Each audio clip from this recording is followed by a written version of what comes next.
Good day. Today is Thursday, 13th November 2025, and let me begin this program by again reminding you to tick the like button if, once you've watched this program or whichever part of the program you want to listen to or watch, you've liked what you heard and you want to make known that fact. Let me now turn to the programme itself, and let me start firstly and briefly with the situation in Britain. Now, over many months now, I have been speaking about Prime Minister Starmer, his complete disconnection from the primary concerns that affect the people of Britain, his incoherent economic policy. I'm not sure that he actually has an economic policy to speak of. His increasingly fragile control over his parliamentary party, his overriding focus on foreign policy, and his obsessive focus on Ukraine, where he has, of course, been the main architect alongside his friend Emmanuel Macron of the so-called coalition of the willing, where he's floated extraordinary ideas of sending British troops to Ukraine under a ceasefire, after a ceasefire has been negotiated with the Russians and provided the United States provides a backstop to protect these British troops. The Russians, of course, have categorically rejected all such ceasefire plans, made known many times that as far as they're concerned, the presence of British troops or indeed NATO troops in Ukraine is completely unacceptable and a red line, and President Trump and the United States have refused to provide the much longed for and endlessly solicited backstop. But notwithstanding all of that, Prime Minister Starmer and his friend President Macron have convened meeting after meeting in London and Paris, bringing together their so-called coalition of the willing, talking about sending troops to Ukraine, coming up with all sorts of elaborate plans to do so, ignoring what the Russians have been saying, paying little attention to what the Americans have been saying, and basically also pushing relentlessly for what I would say were the maximalist positions that the Ukrainian government has been taking. So they've made statements about Ukraine's right to join NATO and its right to join the EU and its right to have armed forces of whatever side it wishes, and of Ukraine's need to preserve its territorial integrity. In other words, its pre-2014 borders, which incidentally include Crimea. And of course, Prime Minister Starmer, as well as meeting Zelensky many times, hugging him several times outside Downing Street, introducing President Zelensky to the King, having the King take President Zelensky round Windsor Castle. Not only has Prime Minister Starmer been doing all of that, made open and obvious for everyone to see his devotion to the Ukrainian cause, to the point where he has become President Zelensky's leading advocate in Washington. But a few months ago, he concluded a treaty with President Zelensky in which, amongst other things, he said that Ukraine was on an irreversible path towards NATO, something which, of course, Russia considers totally and completely unacceptable. Even as all that has been going on, the British economy has been at best stagnating, in fact, actually declining. Last month, it actually contracted. Living standards have been falling, inflation has been sticky, and the budget deficit has ballooned, even as Britain continues to provide funding, large amounts of funding, to Ukraine. And, well, there are all sorts of other issues and complaints that can be made about Prime Minister Starmer. But as I said, his single-minded focus on Ukraine, I think, will one day come to be seen as the single most important cause that lies behind many of those other problems. And along the way, the Labour Party's popularity has declined as it's failed to gain a grip on economic problems, on the migration issue, enormously important as that is for many people in Britain, as the budget crisis continues to worsen. And, well, the day before yesterday, finally, it all came to a head. Just a few days before, the British Finance Minister, Rachel Reeves, made a statement in which she clearly signalled the government's decision to break one of its key promises ahead of the 2024 election, which was not to increase the general rate of income tax in Britain. The Prime Minister, Keir Starmer, and his team are clearly extremely nervous of the public reaction once that happens. They've been obviously very worried, very frightened that Keir Starmer's increasing numbers of critics within the British Labour Party would, at that point, mount a leadership challenge, or to be more precise, a demand that Starmer and presumably Reeves step down. And as many people do when they find themselves in this sort of situation, Starmer and his team decided to preempt that challenge by coming out publicly and saying that a challenge like that was likely underway, dropping heavy hints that the main plotter, the person behind the challenge, was the Health Secretary, Wes Streeting, and saying that Prime Minister Starmer, if there was a challenge of that kind, would fight for his job, and that if the challenge did take place, there would be enormous political instability, the bond markets would be upset, and perhaps most bizarre of all, at least to me, that President Trump, who apparently nowadays supposedly thinks of Keir Starmer as his friend, that Donald Trump, of all people, would be unhappy. Well, in many areas of life, and I've seen this myself done many times, people who sense that criticism or a challenge is coming think that it's a clever thing to preempt it, to try to preempt it by anticipating what the critics or the challengers will say, and they think that it's a clever thing to come out and talk about it before it happens and to answer the criticisms before they're made. And it has been my almost invariable experience, and as a lawyer, Keir Starmer of all people should know this, it has been my almost invariable experience that doing something like that backfires.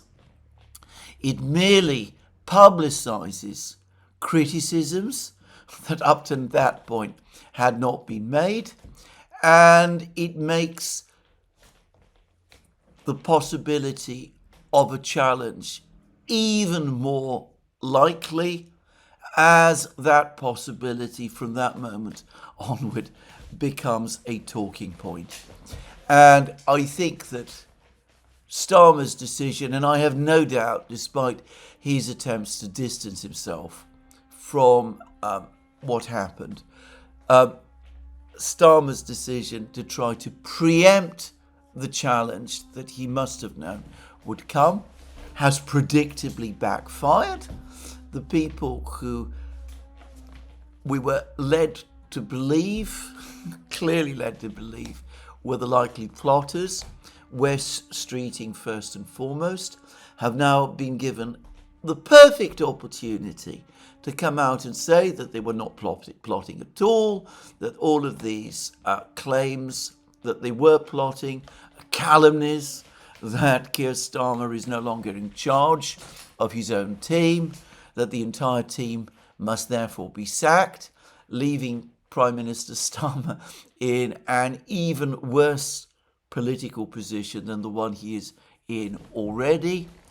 And, well, the result is that we now have a governmental crisis in Britain alongside a budgetary crisis, with the government's almost certainly deeply unpopular budget looming just over the horizon.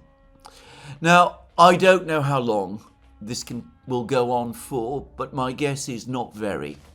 And the unanimous opinion across the British media, including even the Labour Party supporting media, which incredibly still exists in Britain, is that Starmer has just holed himself under the waterline and is sinking, and that there is nothing now that can be done to retrieve the situation. So it is no longer a case of if, but when, and when might not be very long, because the longer this continues, the more uncertainty and chaos in government there is going to be, and that will inevitably bring forward the day when people come along to Starmer and tell him this can't go on, it must end, and the only way it can end is for you to step down and go. So we are probably, hopefully, in the last weeks of the premiership of Keir Starmer. And I am not going to make any attempt to conceal my views here. As far as I'm concerned, it'll be good riddance. I think he has been a terrible Prime Minister in every conceivable respect. I think he's done everything wrong from the moment that he was elected. I expected that he would do things wrong. I was never a fan, as people who followed us on the Duran know, but even I did not expect that it would turn out quite as bad as it did. Anyway, I will not be sorry to see Keir Starmer go. On the contrary, I will be relieved and pleased. The problem is, looking at the situation in Britain today, none of the people who might replace him, certainly not West Streeting, certainly not Ed Miliband, the person who's in charge of climate policy, certainly not the former Labour Deputy Leader Angela Rayner, who's also said to be manoeuvring, certainly not the Mayor of Manchester, Andy Burnham. None of these people seem to me to have the political authority or indeed the imagination and the understanding of the situation which is needed to turn things round.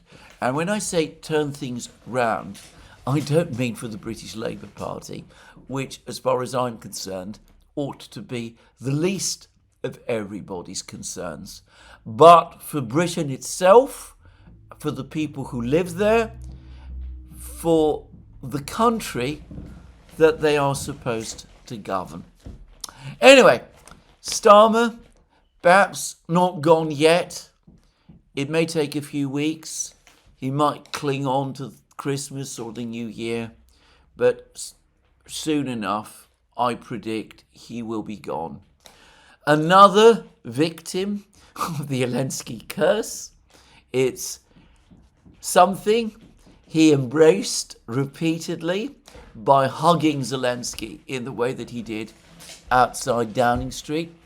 I thought that was an extraordinary and bizarre thing to do when he did it the first time, but he went on doing it repeatedly ever after. But once he's gone, don't expect anybody to learn any lessons. The Zelensky curse will still be there, stalking political leaders and prime ministers in Britain, because they will all fall over each other to embrace it. At least that is what I predict. Anyway, maybe not the most important event in the world, but Britain is, after all, my country. The fall of a prime minister, though hardly the great event that it once was, is nonetheless an event of some significance. I can't avoid but discuss it. So let's turn to the far more important, far greater events which are playing out, and they continue to play out mostly in Ukraine. And I'm going to again do as I have been doing in recent programs by starting with a brief rundown of the military situation. And there have been some important military developments overall, specifically in the two areas that we've been talking about quite a lot recently, the Pakovsk conurbation and Kupiansk, but also now increasingly in Zaporozhye too. Now, in terms of Pakovsk, I think that perhaps the moment has come to stop talking about the encirclement of the Ukrainian grouping in Pakovsk, because from what I can see, Pakovsk is essentially under Russian control. The Ukrainian forces there have almost entirely abandoned the town. There may be still some stragglers hiding in various places in the town. There are apparently pockets of resistance still in the northeast and west of Pakovsk, or at least there were yesterday. The Russian Defense Ministry spoke of clearing them. I think this is an operation that will be completed very fast. As of the time of making this video, it might already have been completed. I read an account on the Russian Defense Ministry's website given by a former Ukrainian soldier who was in Pakovsk and who has surrendered. I don't like to talk and repeat about what prisoners of war have said. I find the whole topic, the whole idea of interviewing prisoners of war extremely disturbing, and I would much rather that it were not done at all. But in this case, I'm going to make an exception, because this prisoner of war spoke about how he and the small group of Ukrainian soldiers who he was with were basically isolated in a single building in Pakovsk. They'd lost all touch, all contact with the Ukrainian command. They were entirely on their own. And by his account, when the Russians showed up, after some desultory fighting, the entire group, and he doesn't say how many of them there were, just laid down their arms and surrendered. Now, that might be untypical. There might be other Ukrainian soldiers who put up more of a fight. Probably there are, but that was an account given by one soldier, and for once it rings true. So Pakovsk itself, it seems to me now, is a done thing. To the extent that there is fighting going on within the Pakovsk cauldron, it is entirely within Mirnograd. That is where the Ukrainian troops have retreated to. That is where organized resistance still takes place. But the Russians are closing in. And the recent mapping projects have provided information about Russian advances in southern and eastern Mirnograd, and also in northern Mirnograd too. The Ukrainians still nominally control a significant stretch of this town. Some say up to 3/4 of it. I'm going to guess that it's really much less than that, more like 40% of it. I say that because I doubt that these maps that we see actually reflect the reality closely anymore. But the fact is that the Russians are closing in. The Russian Defense Ministry said this morning that Rog, one of the two villages that the Russians have been capturing in the eastern suburbs of Pakovsk itself, that Rog is being mopped up. I expect that we will learn that Rog has passed entirely under Russian control, probably by tomorrow. And there's also reports that the Russians are now in full control of all the road and railway links that previously connected Pakovsk and Mirnograd. And perhaps it's worth saying that really these two places form a continuous urban centre. Mirnograd, as far as I'm concerned, was always essentially a relatively new industrial and residential suburb of Pakovsk itself. So the Ukrainians are still there. It is universally acknowledged now, except of course by Zelensky and Syrskyi and people like that the ring around these Ukrainian troops is tightening. There is no possibility now of retreat, and with the Russians pushing the Ukrainians as they advance into Mirnograd from the east, these Ukrainian troops, who must be increasingly short of supplies, have nowhere that they can retreat to. There's already been, as I discussed in a recent program, isolated cases of surrender. I suspect before long the whole group will break and we'll probably see the first mass surrenders in this area. Perhaps not quite on the scale of what we saw in Mariupol back in 2022, when 2,000 Ukrainian troops, mostly from the Azov brigade, surrendered en masse, but something not that different.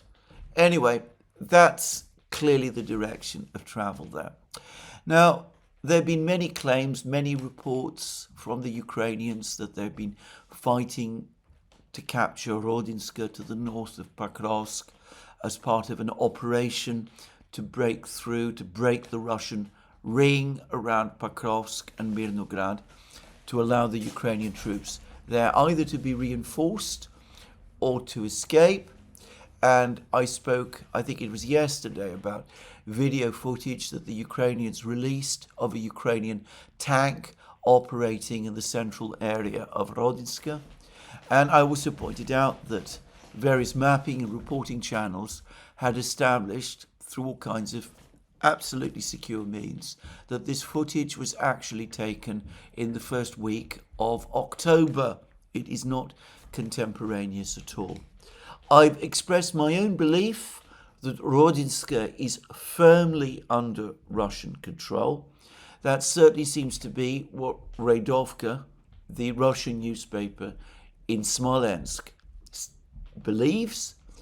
And, well, footage has now appeared of the Ukrainians launching attacks on Russian soldiers at the western end of the central part of Rodinska, precisely the territory which the Ukrainians claim to have captured. I have no doubt at all that Rodinska is entirely under Russian control. And I've also said that it looks to me as if the Russians are now close to encircling the city of Charkovo, the village of Charkovo, slightly to the east, northeast. And again, this is the same area where the Ukrainians have been claiming that they've been conducting successful counterattacks. Again, the mapping projects have published changes to their maps now, and it does look as if Charkovo itself has been mostly surrounded, in fact, almost completely surrounded by the Russians, and my guess is that it too will fall, probably quite quickly at some point over the next few weeks. So the Pakovsk Kupiansk battle is perhaps got a few days to go. I suspect that from any day now, the Russian Defense Ministry will confirm that Pakovsk is fully under Russian control. The fate of the Ukrainian grouping in Mirnograd still has to be decided, but there's no real doubt anymore, or so it seems to me, about what its eventual fate will be. Captivity, if these soldiers and whoever commands them are wise, a much more grisly fate if they are not. But there is no rescue for these people.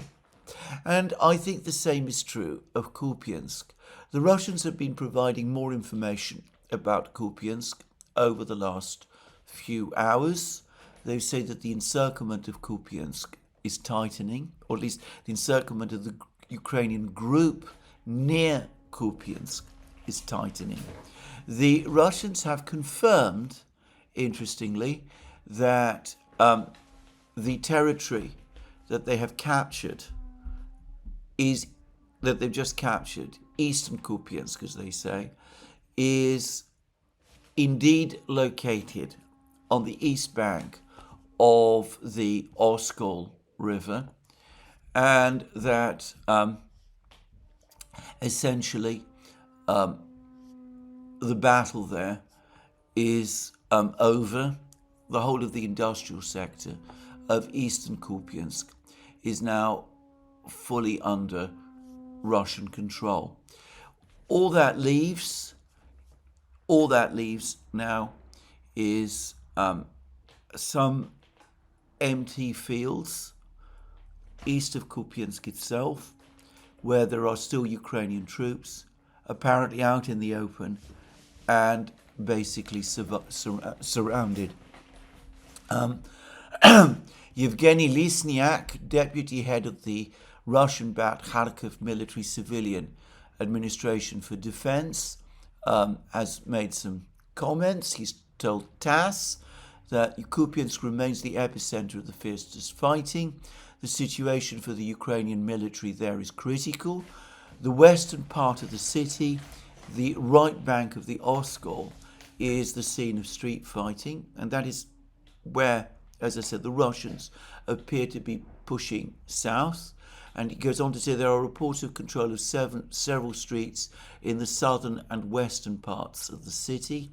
And then he went on to say that on the left bank of the Oskol, Ukrainian units had been almost completely mopped up.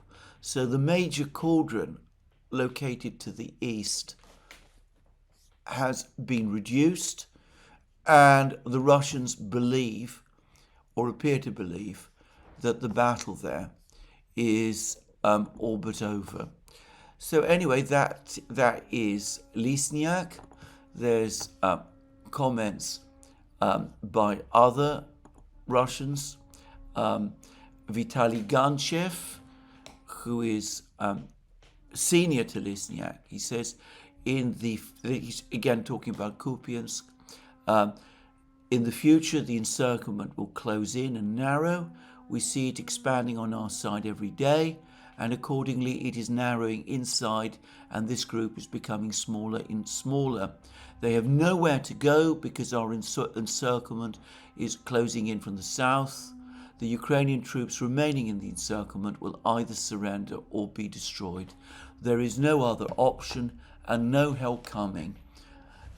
Anyway, that's what he said. And he also said, Ganchev also said, that in Volchansk, the Russians are also completing an encirclement of a small group of Ukrainian troops who continue to hold out. I believe at the very eastern end of the town, the vast bulk of that town is now fully under Russian control. So that's Pakovsk, Mirnograd, Kupiansk, Volchansk. Even more dramatic news has been coming from Zaporozhye. And here we're starting to see what can only be described as a collapse of Ukrainian resistance. And the Ukrainians have now woken up to the crisis that they're facing in Zaporozhye region. There's been a huge amount of anger and recrimination on the part of Ukrainian commentators about the collapse in Zaporozhye. Again, the best place to read about all of that and to read examples of what Ukrainian commentators have been saying about the crisis in Zaporozhye is in the Events in Ukraine Substack blog. Suffice to say that the Russians have now captured two more important villages just to the northeast of Gulyapolye.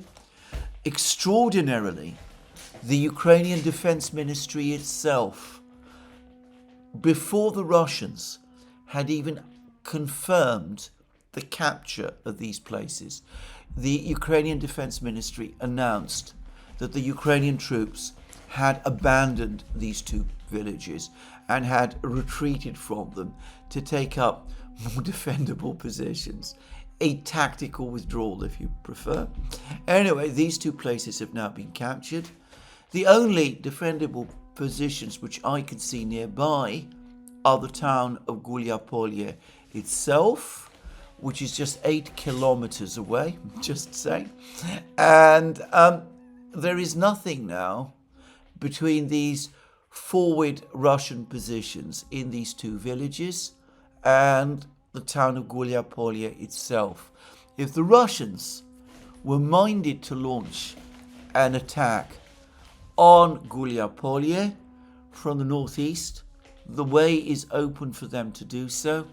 All that lies between the Russians and Gulyapolye now is open country. I don't think the Russians are going to do that. I think they're going to first cut the road, the supply roads leading to Gulyapolye. They have, as of today, cut the important road, supply road, that leads to Gulyapolye from the north. And this is apparently much the more important of these two roads. A few minutes ago, just before I started making this program, the Russian Defense Ministry confirmed that a village called Danilovka, which is actually located in Dnipropetrovsk region, has just been captured by the Russian army. This village lies directly upon this main road. The main road passes through it.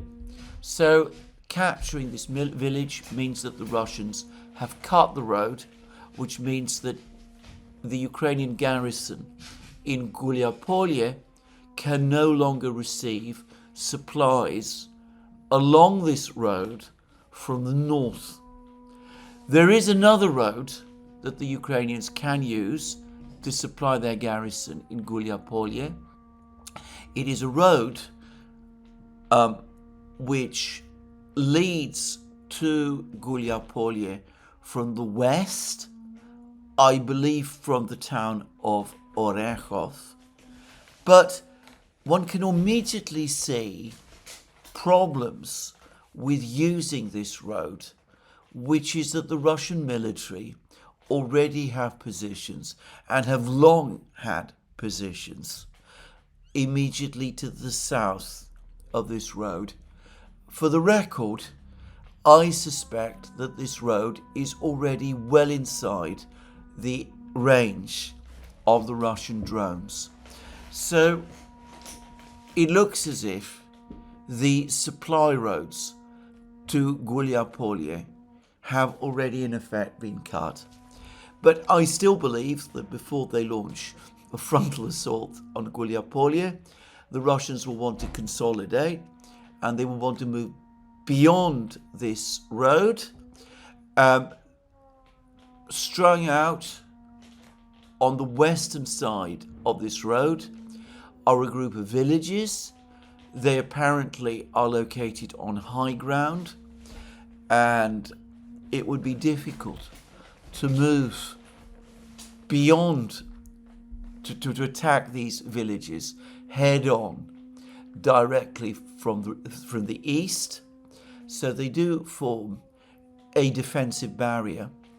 But Danilovka is located to the north of these villages and of this area of high ground, which makes it possible for the Russians to advance south along the road from Danilovka, outflank the Ukrainian defenses in these villages, and potentially encircle them, putting the Russians in a position where they can take the whole of Gulyapolye into a cauldron. Unless, of course, Zelensky and Syrskyi break with their invariable practice and try to pull the Ukrainians out, the Ukrainian troops there out. Something which, by the way, I don't believe they're going to do. The catastrophe, and there is no better word, that the Ukrainians have experienced in Zaporozhye region is extraordinary. I too have never seen an advance by the Russians which has been so fast. There have been many criticisms in the Ukrainian media of the Ukrainian commander in this area, who is none other than General Tarnavsky. I remember General Tarnavsky very well because he was the general who was the operational commander of Ukraine's disastrous and comprehensively defeated summer 2023 offensive, the one which was supposed to break through the Surovikin line and which was supposed to reach the Black Sea and the Sea of Azov. It's extraordinary to me that General Tarnavsky, whose record has been one of consistent failure in every command that he has held, continues to be there still commanding troops. So I can absolutely believe that much of the blame for this disaster in Zaporozhye does indeed lie with him. But, like was pointed out on a program we did with him by Scott of Calibrated earlier this week, ultimately the fundamental problem the Ukrainians have is that there are many more Russians now on the battlefronts than there are Ukrainians, that this is true right across the entire conflict line. The Ukrainians no longer have enough men or machines to hold back the Russians on any part of the front line for very long. And as Larry Johnson has pointed out on Sonar 21, his absolutely indispensable blog, probably, in fact, unquestionably, what slowed down the Russians in 2024 when they went onto the offensive after they defeated Ukraine's 2023 counteroffensive was that they did not, at that time, outnumber the Ukrainians by any very substantial margin. but now they do. They're far better organized than they used to be. They've perfected modern combined arms tactics, just saying. They have established drone and air dominance, both over the battlefields and over the Ukraine's rear areas. And the Russians also have massive superiority in equipment, tanks, armored vehicles, guns, shells, all of those things. And even an outstanding general, and nobody is claiming that General Tarnavsky is an outstanding general, is nobody that I have seen. Nobody, not even an outstanding general, now has the ability, it seems to me, to correct the situation, given this imbalance. Now, there are lots of things also taking place in other parts of the battlefronts. Further north in Dnipropetrovsk, the Russians appear to, Dnipropetrovsk region, the Russians appear to be preparing to attack a big village called Velikomikhailovka. Further north still, the careful process of encircling the fortified town of Novopavlivka is also underway. The Russians have apparently increased the tempo of their advance in Konstantinovka, and we've not heard much about the fighting in Liman and Siversk. My guess is that the Russians are consolidating their existing gains and are regrouping their forces there, and that over the next couple of days we will learn of another big Russian advance along in the territory of these two towns also. But everywhere, in every part of the front lines, the situation for Ukraine gets ever more critical. And really, there is no solution for it. There is nothing that the Western powers can do to redress the situation.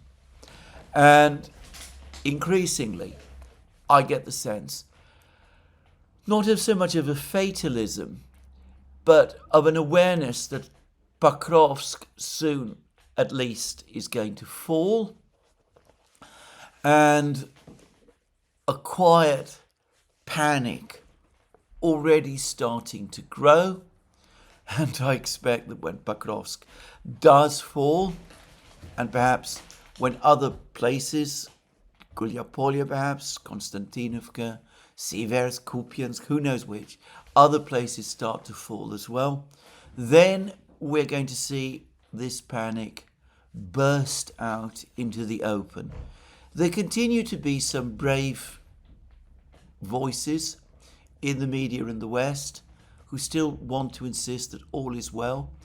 I read an article earlier today in The Economist which continues to insist that the Ukrainians are holding their positions and that Vladimir Putin has no path to victory.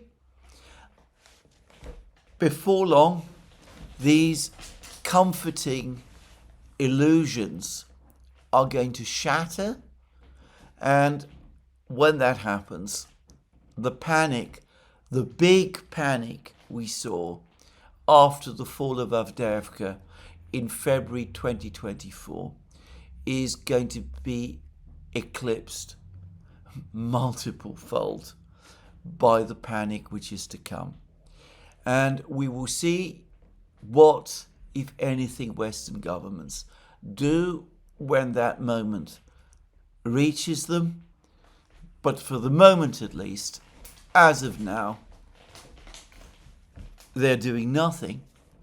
They're behaving, as I've said many times in many programs, they're behaving like rabbits on the road caught in the headlights of the oncoming car. Anyway, that's the situation on the battlefronts. Now, in Kiev itself, the political crisis that I touched on yesterday is intensifying. And it continues to be a crisis driven by corruption investigations launched by NABU and SAPO. NABU seems to be the main agency against members of Zelensky's inner circle. And I'm not going to go through all of the details. Suffice to say that we've already had, before the latest wave of arrests began, we've already had little tidbits of information telling us about where things were going, starting to appear in the media in the West. So about 2 weeks ago, I remember, an article appeared, I think it was in the New York Times, about how little companies in the United States had received vast contracts to build huge fleets of drones for Ukraine, things that they had no ability or capacity to do, and which had no real connections to their existing rather small businesses. We had similar reports, mirror reports, about some of the companies in Ukraine that had already also received these contracts. We're now getting reports about the Flamingo cruise missile that Zelensky has been talking so much about, this huge V1, German V1 look-alike that the Ukrainians have displayed, which appeared to be based upon a cruise missile designed in the UAE by a British company. And there was lots of talk about it entering into serial production, and some reports that up to 9 of these missiles had actually been launched against Russian positions. I speculated that this was the missile which might have been used to attack the chemical factory in Bryansk, about which, by the way, after the Ukrainian Defense Ministry made all sorts of claims. I have seen nothing. I've seen nothing further about that alleged attack. Anyway, it's now starting to look as if the entire Flamingo missile affair was basically a fake. It was another exercise in smoke and mirrors. There are all kinds of contracts and plans to develop this missile and mock-ups of it cobbled together, but never really real plan to build it. No factories assigned to do so, or none of that kind of thing. It looks like, and maybe I'm jumping too far ahead, but it's starting to look like it was all really a money-making exercise for some people. Anyway, we've had lots of this, lots of stories of suitcases with cash being found, pictures of golden toilet seats, extraordinary picture. And again, I will express my own bafflement here as to why exactly anybody would want a golden toilet seat. It seems a very strange thing to do, even if you have lots of gold and to spare. There are other uses, presumably, you could put to it. But anyway, there's pictures of that and reports of more and more people close to Zelensky himself at risk of arrest. And Zelensky has somewhat unconvincingly spoken of his support for the investigations, and people who are implicated in the scandal have fled abroad. The ringleader, or at least the named ringleader, has allegedly escaped to Israel, which of course doesn't do extraditions. Zelensky has sanctioned this person, though some people are saying that the sanctions are full of holes. This individual, by the way, I ought to say, seems to have been very close to Zelensky himself, and some people supposedly referred to this man as Zelensky's wallet. I'm not going to get into speculations about the extent to which that is true. And it is also said that this same individual was the contact person who originally brought Zelensky together with his former erstwhile patron, the oligarch Igor Kolomoisky, who, by the way, in Ukraine, is also currently in prison. So anyway, a major scandal is underway, and the Ukrainian media are talking all about this. They're talking about how money that was allocated to building defense lines was embezzled, about the fact that protection for energy, for the energy system was embezzled as well, and all of those things. And since I'm talking about the energy system, I've seen a video of Kiev last night, and I don't know how permanent these blackouts are in Kiev, but at the time this video was made, or is claimed to have been made, Kiev was again in darkness, and all you could see were the headlights of the cars. It seems as if all of the electricity was turned off. And Ukraine's major electricity provider has now said that the town of Poltava, which is located east of the Dnieper River, has now been completely disconnected from the electricity system, that it's impossible to continue to supply electricity through the to Poltava through the electricity system because of the immense damage that has been done. The last big Russian missiles and drone strike on Ukraine's electricity system, which is extremely devastating, took place last week. Repairs have been done. Some electricity has been restored, but the fact that we're still getting these blackouts and that they can't restore Poltava to the overall system tells us about how bad the damage is. And, well, in the midst of all of that, we have all of the claims about the corruption and about how steps intended to strengthen and harden the electricity system from Russian attacks were not taken because the money was embezzled. And, well, some of these stories have now spread to the media in the West, and there is an article in The Spectator, again by Owen Matthews, talking about the corruption scandal and saying that this could put Zelensky's own position in doubt, in jeopardy. Now, all of this is very, very interesting. There are a number of issues with this story.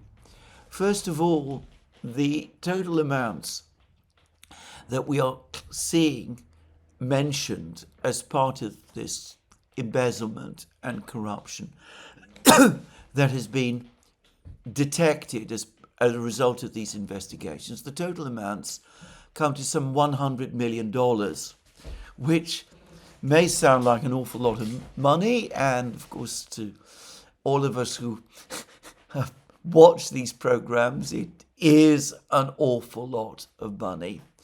But it is very, very small change indeed relative to the huge sums that have been flowing into Ukraine from the West, basically since the start of the Ukraine crisis with the Maidan coup back in February 2014.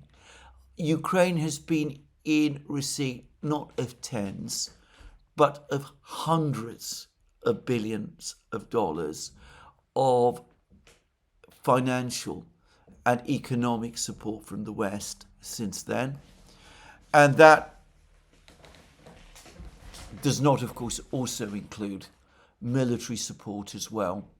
It's budget situation, by the way, despite all of this enormous money that has flowed into Ukraine, continues to deteriorate.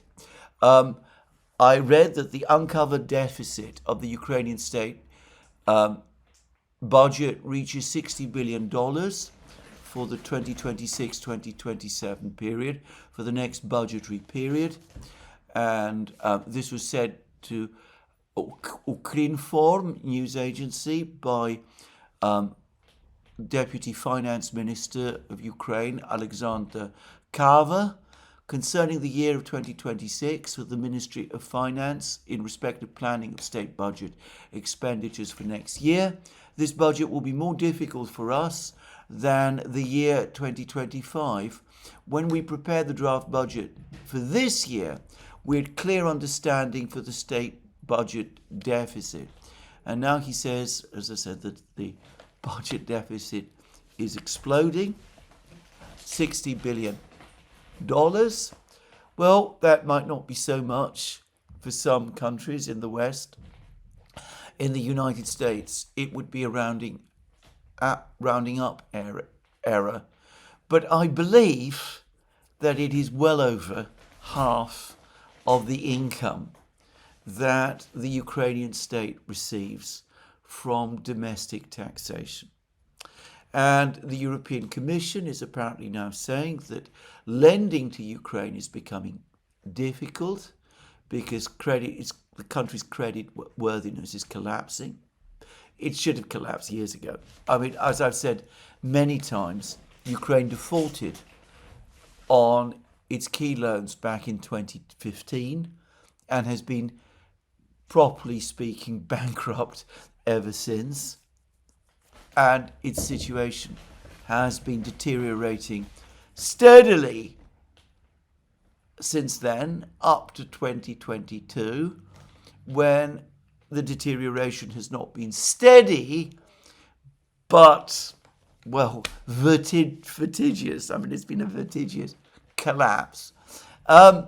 It's incredible that people have continued to lend money or roll over debt with Ukraine during that period, and that the IMF in particular has continued with its lending program. But anyway, the European Commission has admitted that this is the situation. It's also said that assigned funds out of the European budget, the European Union budget to support Ukraine, have all been used up. The European Union has no further money to provide to Ukraine. Donald Trump has, publicly at least, stopped direct transfers of funds to Ukraine. And I think that even he realizes that resuming direct funding of Ukraine from the US budget would be too much for his already very angry and restless electoral base. So I don't think there will be much more money coming from that source. And, well, for the moment, the plan to cobble together a loan using the stolen, frozen Russian assets as collateral is stalled because of the strong opposition of Belgium, Hungary and Slovakia, and the quiet opposition behind the scenes of Italy and France. So, altogether, vast sums of money have gone to Ukraine. Titanic sums of money have gone to Ukraine. They have at no point transformed Ukraine. You don't see much evidence of vast building programs, new dams being created, vast, shining, modernized airports, any of that. Ukraine's infrastructures, that I've seen at any rate, in the various videos that I've seen, and I've seen pretty much all of the videos, as far as I know, that are produced from Ukraine since the war. Anyway, most of the infrastructure still seems to date from the Soviet era. I've seen very little sign outside Kiev itself, and perhaps to a lesser extent Lvov, very little sign that this huge tidal wave of money that has poured into Ukraine since 2014 has left very much of substance behind it. There isn't even, apparently, a sovereign wealth fund from which Ukraine can take money, and we see that now they're running this monstrous budget deficit, which on their own domestic earnings they can't cover. So, given that this is so, $100 million here and there, what is that? It is nothing. And that does make one wonder about whether this is really an anti-corruption investigation at all, or perhaps rather an exercise in political reckoning, that this is all part of some attempt to wage some kind of political conflict, some use of the anti-corruption agencies NABU and SOPA to try to undermine Zelensky's position, with Zelensky himself pushing back in whatever way he can. I mentioned that article in The Spectator by Owen Matthews. It contains this important sentence: one sad takeaway of this murky story is that in many ways Ukraine continues to live by the same rules as prevailed in the wild 1990s under former Ukrainian President Leonid Kuchma, who is still, by the way, a major player in Ukrainian politics, or in Boris Yeltsin's Russia. In the aftermath of the collapse of the Soviet Union, it became commonplace for wealthy businessmen to buy control over elements of the security forces and put them to work recording private conversations between leading politicians or business rivals, and used the resulting compromat as a political tool. This time round, the players are the Western-backed NABU, duking it out with the Zelensky-backed SBU. But the crossover of corruption and high-level politics feels depressingly like a trip back to the future. I'm going to say straight away that the reality, as far as I'm concerned, is that Ukraine never exited the 1990s. Russia did, but Ukraine did not, and that, perhaps, lies at the heart of Ukraine's great tragedy. But I'm not going to discuss this further in this program. He does say, this is another point that Owen Matthews makes, the image of a golden toilet, which was discovered in former President Yanukovych's luxurious suburban mansion, became an iconic emblem of the corruption that led to the 2014's momentous Maidan protests. It's a supreme irony that the revolution against those golden toilet owners led eventually to a full-scale war with Russia, the profits from which, it seems, have been used to buy yet more golden toilets. Well, I have nothing to add to that. Now, I don't understand, and I'm not going to waste time trying to understand, the political backstory to this corruption conflict that is taking place in Kiev. What I will say about it, however, is this. Firstly, in spite of everything, I still don't believe that Zelensky's own position is seriously under threat, even if he is as deeply implicated in the corruption as rumours, well-informed rumours, all say.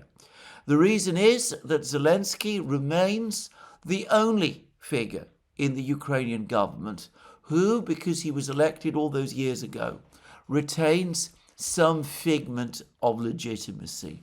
Remove him from the scene, and there is no legitimacy of any kind left.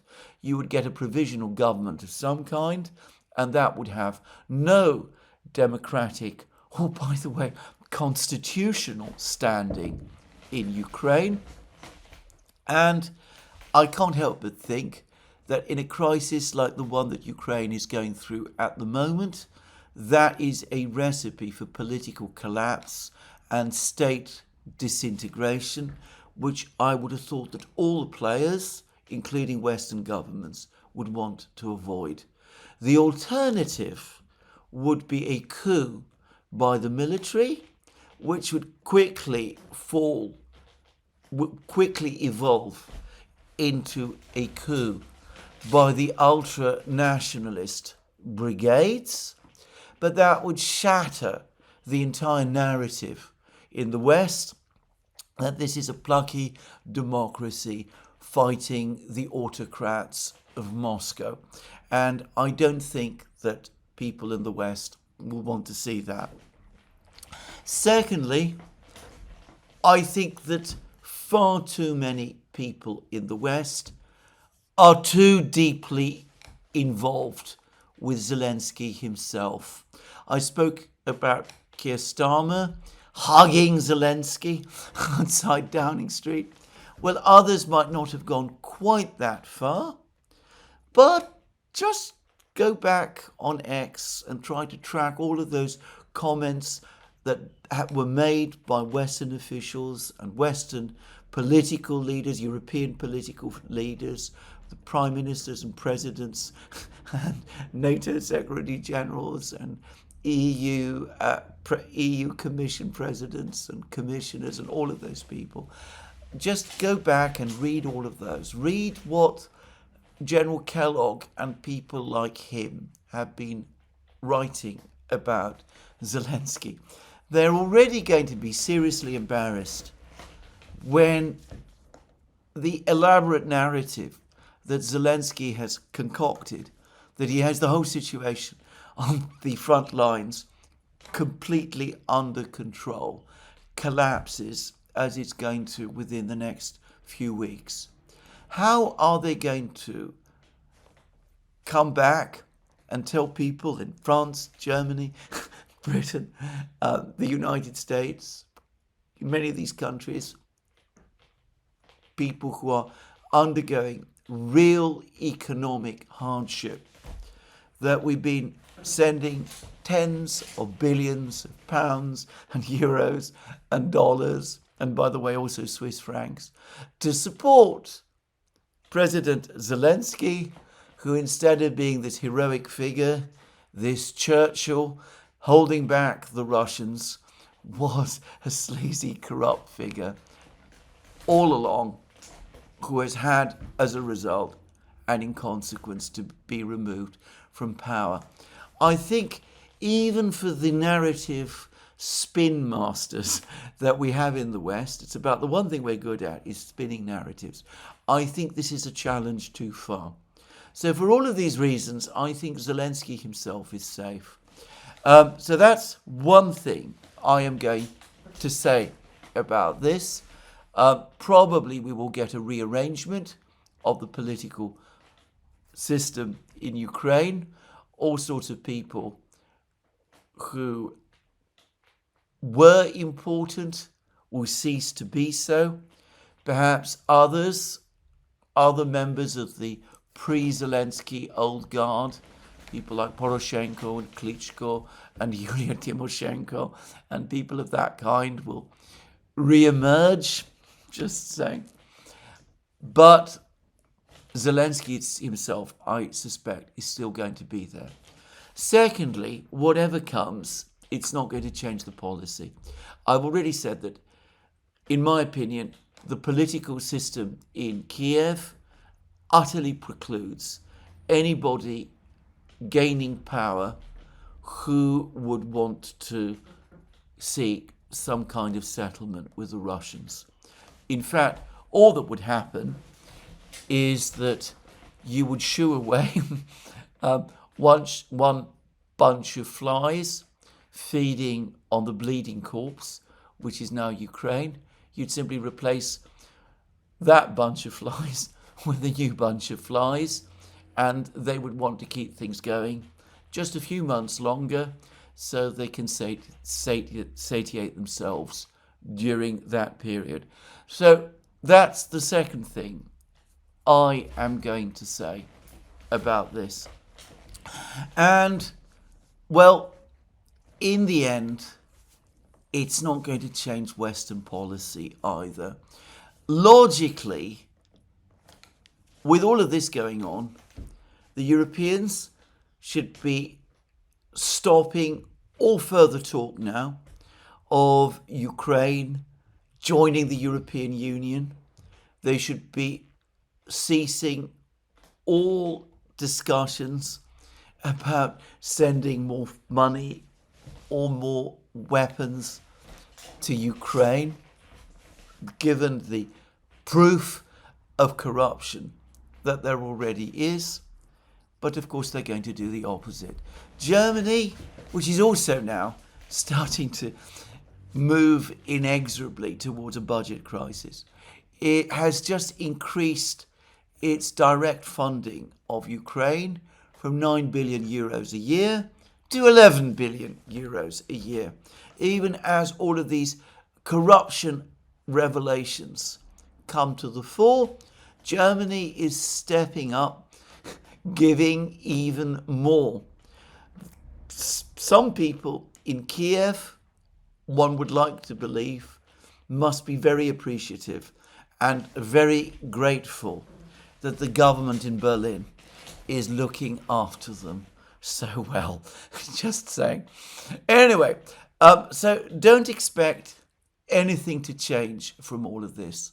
But my very last point is that this rearrangement in Kiev, this new set of flies replacing the old set of flies, is a further sign of ongoing defeat and collapse. As people in Kiev understand that the days are ending, the need to fill up the suitcases in preparation for the dash out is going to intensify, and that inevitably means that people who are already there, close to the source of the funds, have to be pushed aside to make way for those who still need to fill up their suitcases. I am sorry if this is all sounds like a very, very cynical take about what is going on. No doubt there are some people who will, in the West,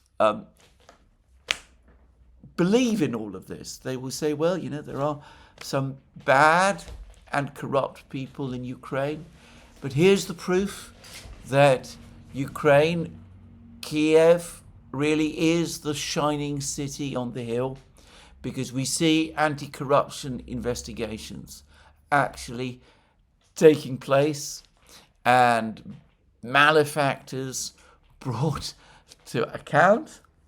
Well, you can believe that if you choose. But if you do, I have a bridge to sell you. Anyway, that's what I'm going to say about this.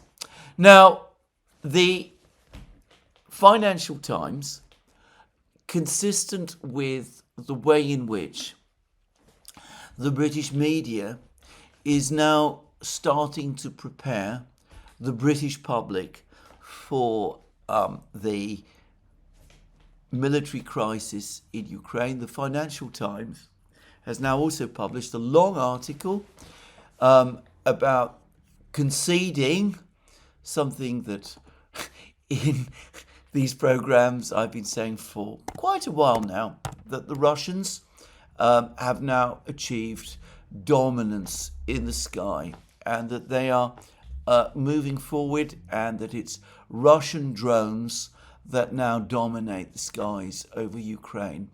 And the title of the article is "The Elite Russian Unit Hunting Ukraine's Drone Warriors.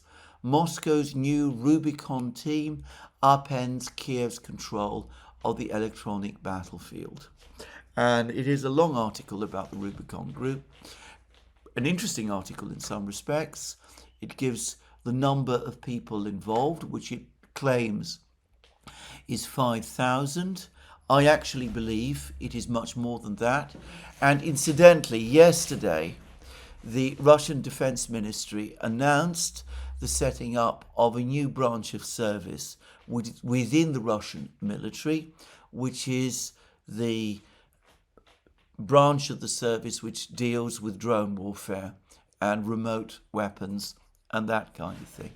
Anyway, the Financial Times article is mostly about the Rubicon Group, but it does make, along the way, a number of very interesting points. It concedes something which I suspect will be a shock for some British readers, that the Russians do in fact now have a decisive superiority in drone warfare over Ukraine, and that the Rubicon Group is far and away the best organised and most effective drone unit operating on either side in the Ukraine war. So that is one major revelation. The second touches on something that was discussed by Scott of Calibrated in the program that we did with him on Monday. And Scott, over the course of that program, mentioned that over the course of the last couple of months, the Russians have been conducting a systematic policy of killing Ukrainian drone operators, with the Rubicon Group at the forefront of this. Part of what the Rubicon Group does, probably a department of it, is intended to track down, search out, and kill Ukrainian drone operators. And the Russians have been extraordinarily successful in this. And this means that Ukraine is not only short of drones, which, by the way, it is. There have been denials about this, but it is, in fact, increasingly short of drones. And I've discussed in many programs how, unlike the Russian industrial production of drones, which means that the Russians have consistent and clear categories of drones which have uniform characteristics, Ukraine's drones produced by small workshops across Ukraine constitute a barely manageable, perhaps entirely unmanageable zoo. Anyway, apart from the fact that the Russians now have many more drones, the Ukrainians now are suffering from a catastrophic shortage of drone operators. And that this means that Ukraine cannot operate drones. And the article points out, that it takes a very long time to train up a drone operator to the level of skill which is needed. And the third thing the Financial Times article points out is something that I've been saying actually for a very long time, which is that the Russians use drones differently from the way that the Ukrainians do. The Ukrainians use drones to repel Russian attacks on the actual battle lines. Ukrainian drones target mostly Russian tank or infantry units as they go into battle, whereas the Russians, by contrast, use their drones to disrupt Ukraine's logistics. Their primary target are Ukraine's rear areas. They use the drones to cut off the supply roads, to choke the Ukrainians of supplies on the battlefronts. And this is consistent with long-standing Russian doctrine. I remember they did exactly the same in Syria after 2014, when they bombed the jihadi supply roads to the battlefronts rather than the jihadi troops at the front lines themselves. And it is incredibly effective. It means that Ukrainian troops on the front lines are choked of supply.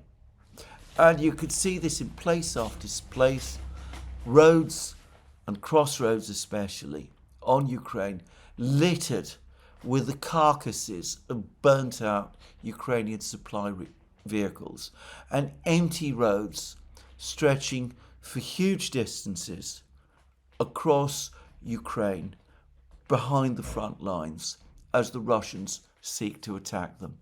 Anyway, it is an interesting article, as it doesn't tell me anything that I hadn't heard before, but it will certainly be something that will come as a surprise, even as a shock, perhaps, to some British readers. Well, there it is. The war goes on. The economic crisis in Ukraine deepens. We see the political crisis as well. Over the next few weeks, I suspect we're going to start to get more and more dramatic news. The big unanswered question, to which I'm not going to give any confident answers, is what the West in this situation is going to do. As to that, we shall have to wait and see. Meanwhile, the President of the United States is, it seems to me, once again bogged down in a familiar scandal. More and more bits of information, emails and such, are now starting to appear, written by and from the, well, let's call him financier, Jeffrey Epstein, about whose reputation everybody who watches this program is no doubt fully informed. I'm going to say a number of things about these emails. Firstly, one shouldn't be in too much of a rush to assume that because Jeffrey Epstein said something in an email, it is necessarily true. So I read, for example, that Jeffrey Epstein spoke about how Donald Trump spent the better part of a day with an unnamed individual. There's a lot of speculation as to who that individual was, but we read elsewhere that this individual, whoever she was somebody who was apparently trafficked. That may very well be true, but then because Jeffrey Epstein said it in an email, it doesn't make it so. I'm not absolutely clear when Epstein sent this email, but it does seem to have been written sometime after Epstein and Trump fell out. And I can't help but think that by this point, Epstein, well, would not have had very kind feelings towards Donald Trump, and he's hardly the person one would want to trust. The other thing I would say is that it is very interesting how long after his conviction, in I think it was 2008, 2009, all sorts of very interesting people continue to remain in touch with him. In Britain, we've had two scandals, one involving a prominent politician, Peter Mandelson, the other involving the King's brother, formerly Prince Andrew, who basically have seen the collapse of their reputations because it turned out, well, one of the reasons, there were several reasons, but one of the reasons was because it turned out that they remained in friendly contact with Epstein after his conviction. Well, it seems that an awful lot of other people did also, and I am making no allegation at all here of any wrongdoing and misconduct. But I was struck to read in Politico of an exchange of emails between Jeffrey Epstein and Larry Summers about Trump's behavior at the Helsinki summit meeting between himself and Putin, which from memory took place either in 2017 or 2018. So Epstein was corresponding with people like that at that time, and people like that were corresponding with him. It still amazes me what a reach in terms of people this really very strange man appears to have had. And, well, Politico made a lot of play about Epstein's contacts with the Russians. These contacts appear to have extended to a single meeting with the Russian ambassador to the United Nations, Vitaly Churkin, and he seems to have tried to get some kind of discussion with the Russians, with Lavrov, about Trump as well. But my impression from the emails is that the Russians kept Epstein at arm's bay. Perhaps they were wondering what sort of a person he was and whether it was a trap of some kind. Who knows?